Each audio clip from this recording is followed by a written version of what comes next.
Rangers boss Russell Martin claimed his players showed anxiety and desperation as they lost 3-1 to Club Brugge in the first leg of their Champions League playoff and endured repeated booing from the supporters. We can head to Ibrox and join our reporter Gordon Duncan, who's there for us right now. I mean, gosh, it was such a desperately disappointing night for Rangers. How has the defeat been received in the blue half of Glasgow then? Not very well, and that might be the understatement of the season so far. There's the defeat, but then I think the manner of it, as you mentioned, that first half capitulation, 3-0 down within 20 minutes, fans leaving the stadium midway through the first half, booed off at half-time, booed off at full-time, it all just culminated in a real disastrous night for Rangers. Yes, they brought some respectability back to the scoreline in the second half. It probably finished okay for Rangers on paper. They've still got a chance on paper. They're still in the tie. It might have finished okay, but it started disastrously, and it feels like that's the bit that the Rangers fans will remember. That's the bit the Rangers fans are hanging on to as they make their way out and about in Glasgow this morning, probably waking up wishing it hadn't happened. It really was one of those games that looked as if it could properly get away from Rangers and become a real disaster for Russell Martin. I suppose in that regard, a bit of positivity for him in the sense that they showed character to not collapse and, like we said, stay in the tie. 3-1, certainly he would never admit that it would be over at that stage, but that first half really was quite something, and the Rangers fans pretty furious at what they witnessed. Now, we had Russell Martin really doubling down in his post-match news conference, didn't we? Do you think he is feeling this pressure then? He's had such a tough start.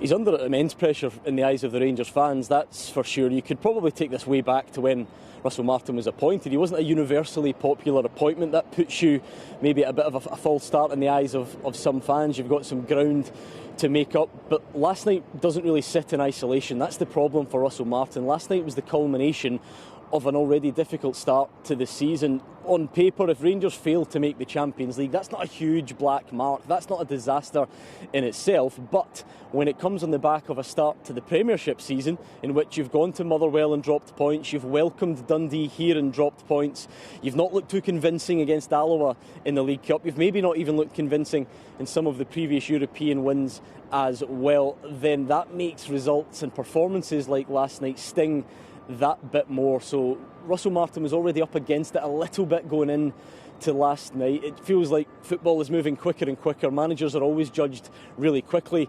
Add the Glasgow tax onto that. This is the most unforgiving footballing city anywhere, so it's safe to say he is really under a bit of pressure in the eyes of many Rangers fans, but you understand it from his perspective as well. This is a new era at Rangers. This club was taken over in the summer. A new manager. He's been allowed to sign almost a full team's worth of new players. You can't rip that up before the end of August, but he definitely has to make moves quicker. He has to show signs for the Rangers fans that things are heading in the right direction. He, however, is confident that it is going to head in that positive direction. Conceding that goal in that moment, we don't do our jobs from a set play, which is really frustrating, and it becomes so difficult. And then after that, make decisions based on, I think, desperation, anxiety. There's been a fragility of this club for a long, long time, so it's not a new thing. So when I talk about change and changing habits and trying to act in a certain way all the time, it's not easy. In the second half, they were fantastic. I think gives us a lot of excitement and hope for what's going to come. The club's bounced around with different ideas, different plans, really been hinged on emotion.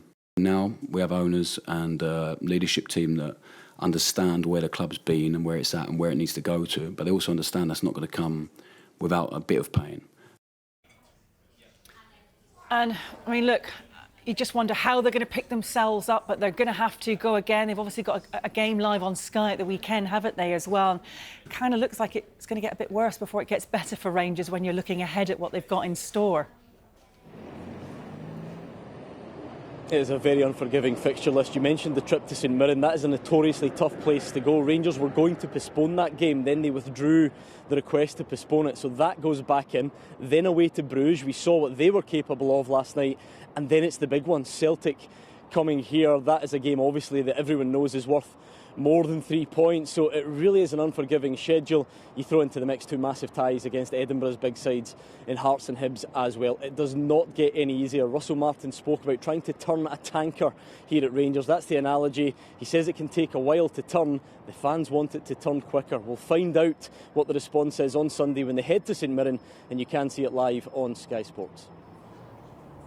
Gordon, thank you very much indeed.